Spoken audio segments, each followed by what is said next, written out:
What you're about to witness is the most disrespectful display of courtroom contempt ever captured on camera. When this 29-year-old social media influencer walked into Judge Frank Caprio's courtroom with her phone in her hand, she had no idea that her obsession with attention and validation was about to collide with something far stronger than likes, followers, or fame: judicial authority. This is the story of how one careless, entitled moment of arrogance turned into a public downfall viewed by millions around the world. It's the story of how a young woman's need to stay connected to her followers made her completely disconnected from reality, and how a simple $75 parking ticket spiraled into an arrest that destroyed everything she had built online. It all began on a quiet Tuesday morning in late April. Outside, the air was filled with the sounds of spring, car engines idling, faint birdsong, and the low chatter of people walking to work. But inside the Providence Municipal Court, the atmosphere was serious, steady, and disciplined. Dozens of people filled the benches waiting for their names to be called. Some clutched papers nervously, some whispered prayers, others sat quietly with folded hands, hoping for leniency. At the center of it all sat Judge Frank Caprio, a man known nationwide for his compassion, but also his unwavering sense of respect for the courtroom. His reputation for fairness was legendary, but anyone who had ever been in his courtroom knew that he valued respect above all else. Around 9:15 a.m. the heavy courtroom doors swung open, and a woman walked in who seemed completely detached from the gravity of where she was. Madison Parker, or Maddie, as her followers knew her, strode through the entrance as though she were walking onto a photo shoot set. Her every move was deliberate, practiced, and staged for an invisible audience. In her right hand she held her phone upright, her screen glowing bright in front of her face. She was recording a story, talking into the camera in a soft influencer tone, perfectly pitched, perfectly self-centered. "Hey guys," she whispered quietly to the phone as she moved between rows of seated defendants. "So, I just got here at court. Can't believe I'm doing this for a parking ticket. Like, wish me luck." Her voice carried just enough to make people glance up. Some frowned, others exchanged puzzled looks. Nobody could quite believe what they were seeing. A woman literally live-streaming in a courtroom. Maddie didn't notice. Her focus was entirely on the glowing rectangle in her hand. She adjusted her hair, made sure the lighting hit her cheekbones, and smiled faintly before ending the clip. She wore a pair of designer leggings and a crop jacket, clearly expensive, matched with sneakers that probably cost half the fine she was there to contest. A gold bracelet clinked softly when she moved her hand, and her sunglasses, large, round, and glossy, perched atop her head like a crown. In her left hand was an iced latte from a boutique coffee shop, the condensation dripping onto the court's wooden floor. As she found a seat near the back, she didn't even look up at the clerk calling names. Her thumbs were moving rapidly, typing messages, replying to comments, checking engagement. She looked like someone incapable of existing without a screen between her and the world. Maddie's case was simple. A $75 fine for parking in a residential zone without a permit. Nothing serious. For most people, this would be a quick appearance. Plead guilty or no contest, pay the fine, maybe get a reduction if you explained your situation. But Maddie was about to turn that simple moment into a disaster. The clerk continued to call cases. Each defendant approached respectfully, answered briefly, and left. Maddie, however, remained glued to her phone. A few officers noticed but assumed she'd put it away when her name was called. After several minutes, the clerk finally called out, "Madison Parker." A no reaction. The clerk repeated louder, "Madison Parker." A few heads turned toward the back where she sat. Maddie blinked up from her screen, sighed, muttered something to herself, and finally stood, still holding her phone at eye level, her iced coffee in the other hand. She started walking toward the front, weaving between benches while typing with one thumb. When she reached the bench, she didn't even lower the phone. She was scrolling through what appeared to be her Instagram feed, looking completely uninterested in where she was. Judge Caprio looked up. For a brief second, he thought she must not realize court was in session. But as she stood directly in front of him, phone raised, fingers flying, his expression hardened. "Miss Parker," he said clearly, "you need to put your phone away immediately." Without looking up, she lifted one manicured finger, a silent wait gesture, as if she were dismissing a waiter instead of a judge. The entire courtroom froze. The quiet murmur of papers stopped. Someone let out a small gasp. Judge Caprio's voice deepened. "Miss Parker," he repeated, "this is a courtroom, not a coffee shop. Put the phone away now." Finally, Maddie looked up, her expression mildly annoyed. "Yeah, sorry, Your Honor," she said casually. "Just finishing something real quick. Give me like 1 second." And she looked back down. For the next few seconds, the only sound in the room was her nails clicking on the glass screen. Everyone stared in disbelief. Even people waiting for their own cases couldn't comprehend what they were seeing. A young woman blatantly defying a judge, more concerned about a post than the authority standing right in front of her. Judge Caprio's eyes narrowed. "Miss Parker, this is your final warning. Put the phone away immediately or you will be held in contempt of court." and then came the words that ended her career. She didn't look up. She just muttered, "Your Honor, I'm literally just posting something. It'll take, like, 2 seconds. Can you just chill for a sec?" The air vanished from the room. You could feel every pair of eyes lock on her in disbelief. Judge Caprio's jaw tightened. He set his pen down and slowly rose from his chair. His voice, when it came, was calm but absolute. "Bailiff," he said evenly, "take Miss Parker into custody. She's in contempt of court." It took her a moment to realize he was serious. Her head snapped up, her phone still in her hand. "Wait, what? I didn't. What do you mean take me?" "You Officer Tony Ricci," the court bailiff moved toward her. "Miss Parker, you're under arrest for contempt of court. Please put your hands behind your back." Her eyes widened. "Wait, what? No. This can't. Are you serious right now?" The officer gently but firmly removed the phone from her hand and handed it to another court officer. "Hands behind your back," he repeated calmly. "This is insane," Maddie shouted as the metallic sound of handcuffs echoed through the room. "I didn't do anything. I just—" Judge Caprio's tone was measured but filled with authority. "Miss Parker, you were given multiple warnings. You chose to ignore them. You told a judge to wait while you posted to social media, and then you told me to chill. That is blatant contempt." Her voice cracked. "But I'm an influencer. I wasn't trying to be rude. I was just—" He interrupted. "Miss Parker, I don't care if you have 3 or 300 million followers. When you walk into this courtroom, you are equal under the law. And in this courtroom, respect is mandatory." She was crying now, streaks of mascara running down her cheeks. "This is going to ruin my career," she said through sobs. "Everyone's going to see this." Judge Caprio looked her directly in the eye. "Good," he said simply. "Maybe it will teach you and everyone watching that there are places where social media ends and real life begins. Courtrooms are one of those places." As she was escorted out, she pleaded desperately, "Please, can I at least get my phone? I need to tell my followers what's happening." "No," Judge Caprio said. "Your phone will be held as evidence.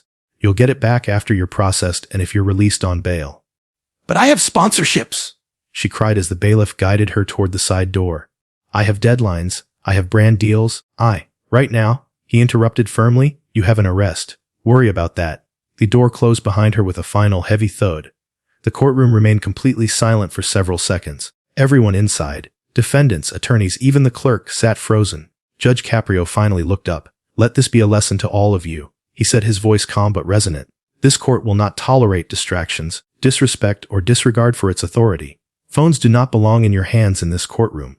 If anyone else forgets that, they'll be joining Miss Parker." No one dared to move. Outside, however, the storm was already beginning. Even though recording inside the courtroom was forbidden, a few spectators had discreetly captured short clips of the incident before the bailiff noticed. Those clips began spreading online almost instantly. Within 30 minutes, the videos hit Twitter, TikTok, and Instagram. The irony was staggering. An influencer arrested for using her phone in court became viral because of videos posted on the same platforms that caused her downfall. Within 2 hours, influencer arrested for telling judge to chill was trending worldwide. Reaction videos, memes, and commentary flooded social media. Within 4 hours, YouTube creators were analyzing her every move, slowing down her gestures, replaying her dismissive, wait motion, and dissecting her tone. The clip exploded across platforms, viewed by millions before the day was over. The comments were brutal. "This is what happens when your ego meets reality." She thought followers could save her from the law. 340K followers and not a drop of common sense. She told Judge Caprio to chill. Unbelievable. By evening, Maddie's brand partners had seen the footage too. The emails began arriving one by one. A fitness apparel company wrote, "After reviewing recent events, we are terminating our collaboration effective immediately." A beauty brand followed, "Your conduct in a court of law is inconsistent with our values. We cannot be associated with this behavior." A meal prep sponsor ended with a simple, cold line, "Our company promotes responsibility and respect. Your actions contradict both." In less than 12 hours, Maddie went from influencer to outcast. Meanwhile, she sat in a cold holding cell, her hands trembling, mascara smudged, staring at the floor. The reality had finally set in. There was no camera, no ring light, no script, just silence, walls, and consequences. She was processed, fingerprinted, and placed in a temporary cell. Hours passed slowly. At one point, an officer asked if she understood why she was there. Maddie didn't answer. She just stared blankly ahead. 6 hours later, her mother posted bail. Maddie was released that evening with strict conditions, a contempt hearing in 2 weeks, an order to surrender her phone to court administration until then, and a stern reminder from the magistrate that any further disrespect could lead to jail time. When she finally got her phone back that night, she saw the chaos. Her arrest video had already reached 5 million views. Her follower count had dropped by thousands. Her inbox was full of angry messages and lost contracts. She sat on her bed, her phone shaking in her hand, staring at the endless flood of comments. Some mocked her. Some begged her to apologize. Others said she got what she deserved. For the first time in years, Maddie Parker, the influencer who lived through screens, didn't know what to post. Her apartment, once her sanctuary, now felt suffocating. The walls were plastered with PR packages, ring lights, tripods, and designer clothes, the remnants of a life built entirely around perception. Everything looked staged, fake, lifeless. She sat at her vanity, staring at her reflection under the harsh glow of her filming lights. Her phone buzzed constantly, vibrating against the tabletop with new notifications every few seconds. She picked it up and scrolled through the chaos. You embarrassed yourself. You deserve this. This is what happens when you think fame makes you untouchable. Frank Caprio just ended your career. Every comment cut deeper. She wanted to defend herself, to explain that she wasn't a bad person, just distracted, just trying to live her online life like always. But how could she explain that to people who had already decided who she was? At 2 a.m., she opened Instagram Live but hovered her thumb over the Go Live button for several minutes. For the first time, she didn't know what to say. Her voice trembled just thinking about it. She turned off the app and tossed her phone aside. For the next few days she hid. She ignored calls, ignored texts, avoided going outside. Food delivery boxes piled up by her door. She felt humiliated, terrified, and lost. Her mother was the only one who came to see her. When she walked into the apartment, she didn't scold her. She just sighed and sat down beside her daughter on the couch. Madison, she said softly, I watched the video. Maddie's eyes filled with tears immediately. Mom, it wasn't what it looked like, I swear. Her mother interrupted gently. Honey, it's exactly what it looked like. You told a judge to chill while you were posting online. I know you didn't mean to be disrespectful, but that's how it came across. Maddie buried her face in her hands. I ruined everything. Her mother rested a hand on her shoulder. No, you made a mistake. But if you don't learn from it, then you ruin everything. You've spent years building followers, but maybe it's time to learn what it means to build character. Those words stayed with her. Build character.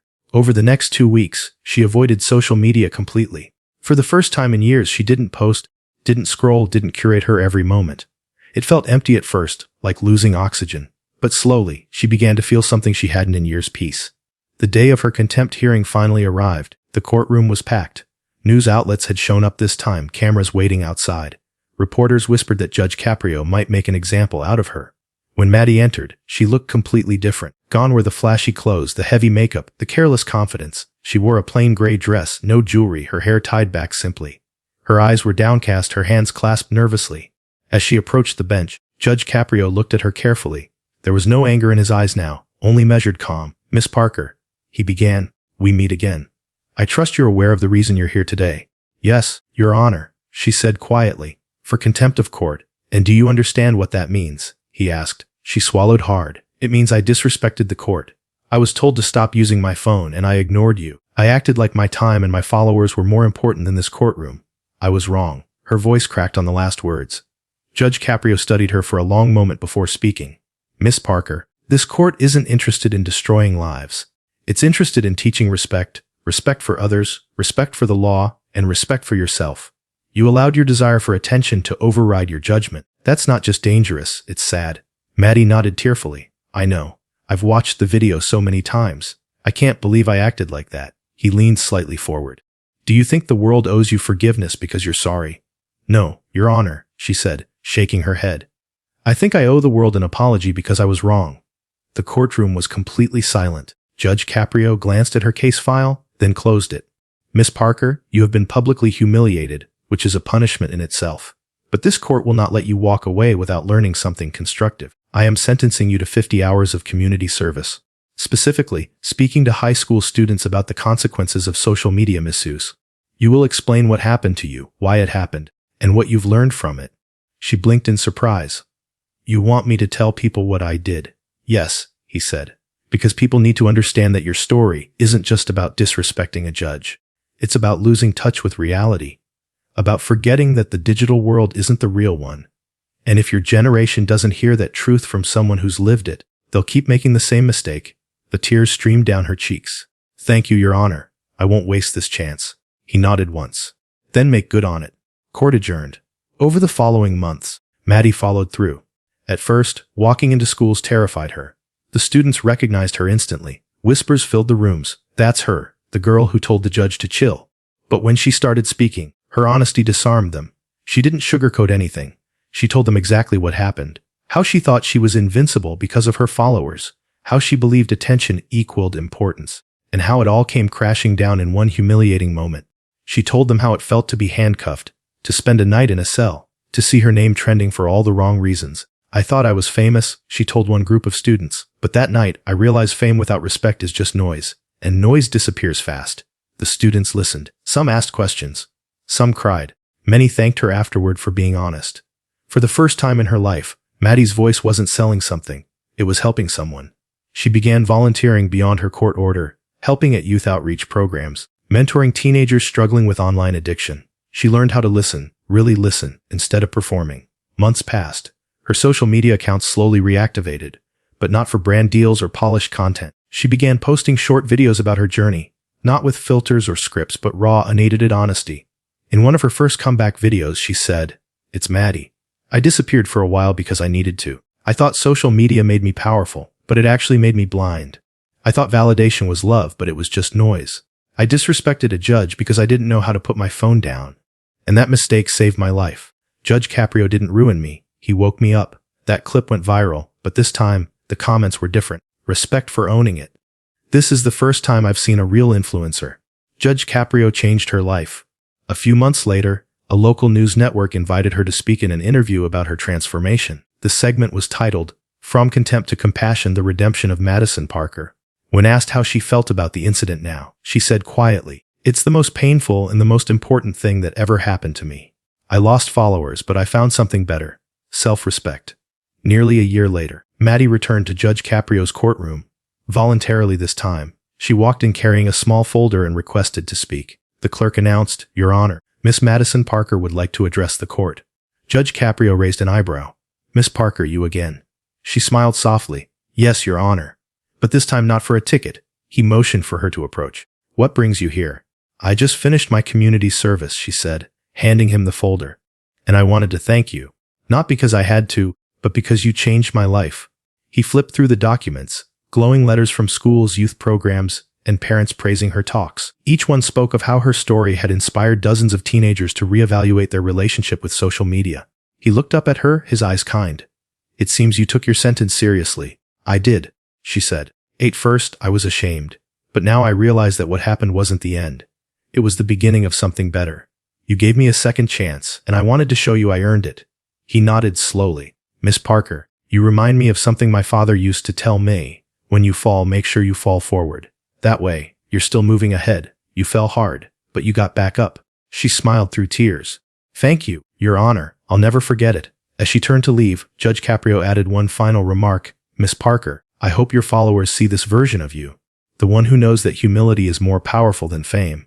Over time, Maddie rebuilt her life, not as an influencer, but as an advocate. She launched a foundation dedicated to educating teens about digital responsibility called Offline Matters. She toured schools across the country, sharing her story, warning young people about the cost of constant connection, and reminding them that self-worth doesn't come from a screen. Her message resonated deeply, not because she was perfect, but because she had fallen and gotten back up in front of the world. 1 year after her infamous courtroom moment, she posted a simple message online. "A year ago today, I told a judge to chill. Today, I thank him for changing my life. I don't chase followers anymore. I chase purpose." It became her most shared post ever. And for once, every comment beneath it wasn't about her appearance, her sponsorships, or her fame. It was about her growth, her courage, and her redemption. Judge Caprio once said, "We can't control what happens to us, but we can control how we respond." Madison Parker finally understood that. And somewhere in a quiet Providence courtroom, the judge who taught her that truth smiled to himself, knowing that justice, once again, had done more than punish. It had transformed.